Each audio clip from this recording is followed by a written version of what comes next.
Bienvenue dans la 4e édition du calendrier Mairie Basilique. Cette année, je vous invite à explorer le Noël des nouveaux récits. Le Noël des nouveaux récits, c'est votre rendez-vous pour échapper au quotidien. Pendant 24 jours, plus de charge mentale ni de stress. Je vous guide pas à pas pour des fêtes joyeuses et engagées. Et puis, bonne nouvelle, vous aurez aussi la possibilité de remporter de jolis cadeaux éthiques et durables. Rendez-vous dans la barre de description pour tenter votre chance. Bonne écoute!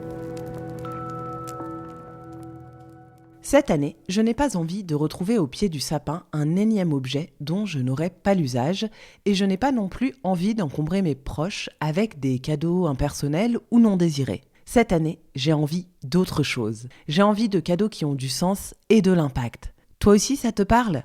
Avec Énergie Partagée, tu peux offrir des actions citoyennes qui financent des projets d'énergie renouvelable portés localement par des habitants, des habitantes et leurs collectivités. C'est un cadeau qui soutient une gouvernance démocratique, une vraie exigence écologique et des retombées positives pour les territoires. Depuis 2010, plus de 7600 citoyens ont permis de financer 50 millions d'euros d'investissement dans près de 200 projets partout en France. Et offrir une action, ça revient un peu à glisser un petit morceau de futur renouvelable sous le sapin pour contribuer à la transformation de notre monde. Ça fait rêver, non ? Alors rendez-vous sur énergie-partagée.org/offrir et dans la description de cet épisode pour en savoir plus. Aujourd'hui, je vous propose un épisode très concret. 5 choses que j'ai décidé de remplacer à Noël pour alléger l'impact des fêtes sans pour autant renoncer au plaisir. Des changements tout simples, accessibles, qui ont déjà un énorme impact. Allez, c'est parti, on commence sans plus tarder. Cette année, pour les fêtes, je remplace le papier cadeau par des tissus, des journaux ou des furoshiki. Chaque année, en France, environ 20 000 tonnes de papier cadeau sont consommées à Noël. C'est absolument colossal. Et le problème, c'est que la majorité de ces papiers ne sont pas recyclables à cause des encres, des paillettes ou de la plastification. Un tissu, un foulard, un torchon ou même un vieux journal font exactement le même travail qu'un joli papier cadeau. Et surtout, ils peuvent servir encore et encore. Cette année, j'avais envie d'être un petit peu plus créative en personnalisant davantage les emballages cadeaux glissés sous le sapin. J'ai donc utilisé de vieilles planches de papier journal que j'ai personnalisées avec toute une série de collages accumulés au fil de l'année dans divers magazines. Franchement, le résultat est hyper joli, très personnalisé et je pense que ça fera son petit effet sous le sapin. Cette année, je remplace le repas gargantuesque des fêtes par un menu plus simple et mieux pensé. Pendant les fêtes, ce sont plus de 76 000 tonnes de nourriture qui sont gaspillées, soit environ 3 kilos par ménage. Évidemment, en anticipant les quantités, en réduisant un peu la part de la viande, en cuisinant les restes, on peut avoir un véritable impact. On gaspille moins, on fait des économies et on peut plus facilement privilégier des produits locaux ou des circuits courts. Et si malgré tout, vous avez encore beaucoup de restes, eh bien, essayez de penser aux applications d'entraide comme Give. Ce qui ne sera pas consommé chez vous fera peut-être le bonheur de quelqu'un d'autre. Si vous souhaitez creuser ce sujet de la sobriété alimentaire en période de fête, je vous glisse l'étude du WWF qui a été réalisée il y a quelques années et qui est toujours aussi pertinente.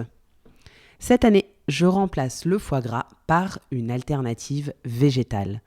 Le foie gras fait partie des aliments les plus impactants d'un repas de fête.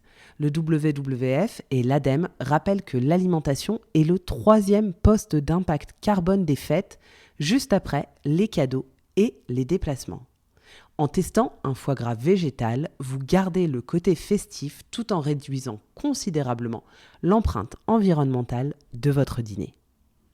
Je vous recommande d'explorer les créations de marques spécialistes du végétal comme Gaia ou J.Joy.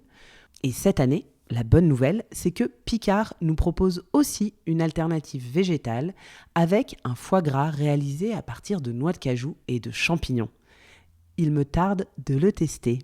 Cette année, je remplace les chocolats industriels par des chocolats d'artisan ou du fait maison. À Noël, les Français achètent environ 30 000 tonnes de chocolat en plus. Voici ce que nous dit le syndicat du chocolat. C'est absolument colossal. Choisir des chocolats artisanaux, bio ou équitables permet de réduire l'impact environnemental des confiseries que nous allons déguster, mais aussi de mieux rémunérer les acteurs de la filière du cacao. Et puis soyons honnêtes, le goût n'a absolument rien à voir avec les chocolats que vous trouvez en grande surface. Si vous avez envie de réaliser vous-même des chocolats ou des truffes de Noël, je vous partage dans la description de cet épisode quelques idées de recettes. Cette année, je remplace les cadeaux neufs par de la seconde main. Chaque année, ce sont, tenez-vous bien, plus de 300 millions de cadeaux qui sont offerts à Noël. Selon l'ADEME, 27% des Français déclarent avoir reçu des cadeaux qu'ils n'utilisent jamais, soit environ 12 millions de cadeaux jugés inutiles. Et près d'1 million de cadeaux seraient même jetés directement. Est-ce que vous vous rendez compte des chiffres que je suis en train de vous partager ? Privilégier la seconde main permet de réduire fortement l'impact de nos fêtes de fin d'année.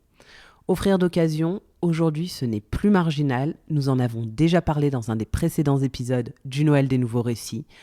Bref, il n'y a aucune raison de se priver de l'achat de cadeaux de seconde main cette année. L'idée ici, ce n'est pas de tout changer ni de fêter nos fêtes de fin d'année parfaitement. Je vous rappelle que la perfection n'existe pas lorsqu'on parle d'écologie et d'engagement. Néanmoins, en remplaçant quelques réflexes, un à un, on peut inventer des fêtes plus douces, plus conscientes, plus alignées avec les valeurs que nous défendons au quotidien. On se retrouve demain pour un nouvel épisode du Noël des nouveaux récits. Et d'ici là, prenez grand soin de vous.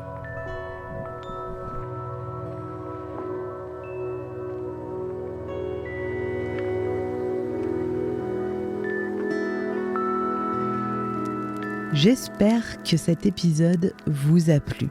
Je vous donne rendez-vous demain pour ouvrir ensemble une nouvelle case du calendrier.